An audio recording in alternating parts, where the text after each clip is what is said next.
Hello guys, എല്ലാവർക്കും നമസ്കാരം. കൊല്ലം റെയിനിൽ നിന്ന് പ്രശാന്താണ്. അപ്പോൾ നമ്മളിന്ന് പരിചയപ്പെടുന്നത് കൈഗറിൻ്റെ സെക്കൻഡ് വേരിയൻ്റ് ആയിട്ടുള്ള RXL വേരിയൻ്റ് ആണ്.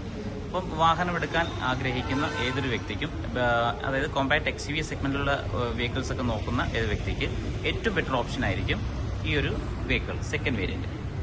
നമുക്ക് കാണാം സെക്കൻഡ് RXL വേരിയൻറ്റിൻ്റെ ഫ്രണ്ട് ലുക്ക് ഈ ഒരു രീതിയിലായിരിക്കും.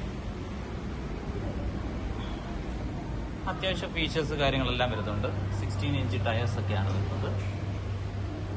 അതുപോലെ തന്നെ മിററിൽ തന്നെ നമ്മുടെ ഇൻഡിക്കേറ്റേഴ്സ് കാര്യങ്ങളൊക്കെ വരുന്നുണ്ട്. ബേസ് മോഡൽ വരുന്ന സമയത്ത് നമുക്ക് സെൻട്രൽ ലോക്കിങ്ങും കാര്യങ്ങളൊന്നും കാണത്തില്ല. ഇതിലേക്ക് ആകുമ്പോഴത്തേനും നമുക്ക് സെൻട്രൽ ലോക്കിങ്, പവർ വിൻഡോ കാര്യങ്ങളെല്ലാം വരുന്നുണ്ട്. അതിലേക്ക് ഞാൻ വരാം. ഔട്ട് സൈഡ് ലുക്ക് ഈ ഒരു രീതിയിലായിരിക്കും വരുന്നത്.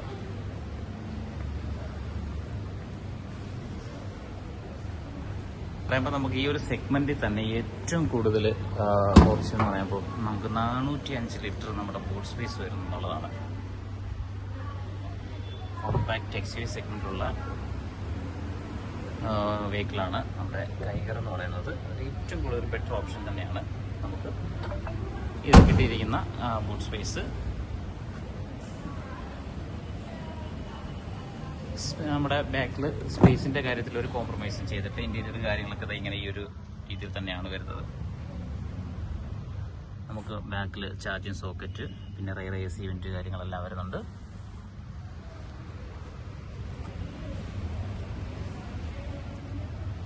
പവർ വിൻഡോ ആയതുകൊണ്ട് തന്നെ അതിന്റെ കണക്ഷൻ കാര്യങ്ങളെല്ലാം വരുന്നുണ്ട്. ഫ്രണ്ടിൽ നമുക്ക് ഒന്ന് നോക്കാം. നമുക്ക് 4 ഡോർ പവർ വിൻഡോ, പിന്നെ വിൻഡോ ലോക്കിങ്ങിനുള്ള ഓപ്ഷനും കൊടുത്തിട്ടുണ്ട്. അതുകൊണ്ട് തന്നെ ഇലക്ട്രോണിക് മിറർ അഡ്ജസ്റ്റിങ് കൊടുത്തിട്ടുണ്ട്.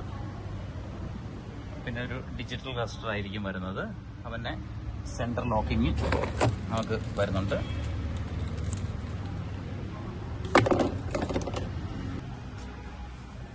അതുപോലെ തന്നെ നമുക്കൊരു സിംഗിൾ ഇൻ സ്റ്റീരിയോ സിസ്റ്റം, 4 സ്പീക്കറും കൊടുത്തിട്ടുണ്ട്. അതായത് നമുക്ക് ഈ ഒരു സെഗ്മെന്റിൽ സെക്കൻഡ് വേരിയന്റ് നോക്കുന്ന സമയത്ത് അത്യാവശ്യം എല്ലാ ഫീച്ചേഴ്സും ഈ ഒരു വേരിയന്റിൽ തന്നെ നമുക്ക് അവൈലബിൾ ആണ്. ഇപ്പം നമ്മൾ കാണുന്നത് ഓട്ടോമാറ്റിക് AMT വെഹിക്കിൾ ആണ്. ബട്ട് AMTയുടെയും എന്താ പറയുക, മാനുവലിന്റെയും പ്രൈസ് ഞാനൊന്ന് പറയാം. കാര്യം ഇപ്പൊ AMT നോക്കുന്ന സ്ഥാനത്താണെങ്കിൽ നമുക്ക് ബേസ് മോഡൽ AMT വരത്തില്ല. സെക്കൻഡ് വേരിയന്റ് തൊട്ടാണ് നമുക്ക് RXL തൊട്ടാണ് AMT വരുന്നത്. മാനുവൽ ആണെങ്കിൽ ഇതിന് തൊട്ട് താഴെ RXC എന്ന് പറഞ്ഞൊരു വേരിയന്റിൽ നമുക്ക് മാനുവൽ ലഭിക്കും. നമുക്ക് മാനുവൽ ആണെങ്കിൽ ഏകദേശം എക്സ്-ഷോറൂം പ്രൈസ് വരുന്നത് 6,59,990 ആ ഒരു റേഞ്ചിലാണ്. അപ്പം നമുക്ക് ഓൺ റോഡ് 8,03,000 വരും. അതുപോലെ തന്നെ ഓട്ടോമാറ്റിക് നോക്കുന്ന സമയത്ത് 7,09,990 എക്സ്-ഷോറൂം പ്രൈസ് വരുന്നത്. അത് 8,63 ഓൺ റോഡ് പ്രൈസ് വരും ഓട്ടോമാറ്റിക് നോക്കുന്ന സമയത്ത്. ഇതിനെക്കുറിച്ചുള്ള കൂടുതൽ ഡീറ്റെയിൽ അറിയാൻ വേണ്ടിയിട്ട് ഞാൻ നമ്പർ കൊടുക്കുന്നുണ്ട്. കോൺടാക്ട് ചെയ്യാം. ടെസ്റ്റ് ഡ്രൈവ് കാര്യങ്ങൾക്കായിട്ട് കോൺടാക്ട് ചെയ്താൽ മതി. കൂടുതൽ ഡീറ്റെയിൽസ് അറിയാൻ വേണ്ടിയിട്ട് വാട്സപ്പ് ചെയ്യാം. Thank you. അപ്പോൾ ഈ ഒരു വീഡിയോ ഇഷ്ടപ്പെടുകയാണെങ്കിൽ ഒന്ന് ലൈക്ക് ചെയ്യുക, ഷെയർ ചെയ്യുക, സബ്സ്ക്രൈബ് ചെയ്യുക. അപ്പോൾ പുതിയ വീഡിയോസിനും അപ്ഡേഷൻസിനും വേണ്ടിയിട്ട് നിങ്ങൾ നോട്ടിഫിക്കേഷൻ ലഭിക്കുന്നതിനായിട്ട് സബ്സ്ക്രൈബ് ചെയ്യുക. Thank you all.